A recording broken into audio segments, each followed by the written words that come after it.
عاشقان رسول کی دینی تحریک دعوت اسلامی کے تحت مدنی مرکز فیضان مدینہ ڈھاکہ بنگلہ دیش میں ذمہ داران کا سنتوں بھرا اجتماع ہوا۔ بنگلہ دیش کے مختلف شہروں سے ذمہ داران نے دعوت اسلامی اور بنگلہ دیش مشاورت کے نگران اور اراکین نے شرکت کی، جبکہ رکن شورا حاجی محمد علی اتاری اور رکن انٹرنیشنل افیئرز ڈپارٹمنٹ بھی اس موقع پر موجود تھے۔ مدنی مرکز فیضان مدینہ فیصل آباد پنجاب پاکستان سے رکن شورا اور نگران پاکستان مشاورت حاجی محمد شاہد اتاری نے بذریعہ ویڈیو لنک سنتوں بھرا بیان کیا اور ذمہ داران کی دینی کاموں کے حوالے سے رہنمائی کی۔ اس سنتوں بھرے اجتماع کے دوران ڈھاکہ بنگلہ دیش میں موجود رکن شورا حاجی محمد علی اتاری نے بنگلہ دیش میں دعوت اسلامی کے تحت ہونے والے دینی کاموں کو بڑھانے اور مزید مضبوط بنانے سے متعلق ذہن دیا۔ اللہ تعالی دان ای دعوت اسلامی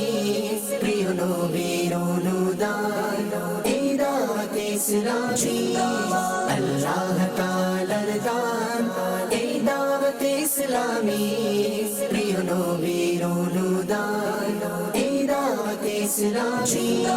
رکن شورا نے دوران اجتماع بنگلہ دیش کے مختلف شہروں میں جامعۃ المدینہ گرلز کی برانچز قائم کرنے اور اس کے ساتھ ساتھ دیگر شعبات میں دینی کاموں کو مزید بہتر کرنے سے متعلق گفتگو کی، جبکہ بنگلہ دیش مشاورت کے نگران کی نئی تقرری کے حوالے سے بھی اس اجتماع میں اعلان کیا گیا کہ محمد کمال اتاری جو کہ پہلے بنگلہ دیش مشاورت کے نگران تھے، یہ اب اوورسیز بنگلہ کے نگران مقرر ہوئے ہیں اور ان کی جگہ بنگلہ دیش مشاورت کے نگران کی ذمہ داری محمد مبین اتاری کو دے دی گئی ہے۔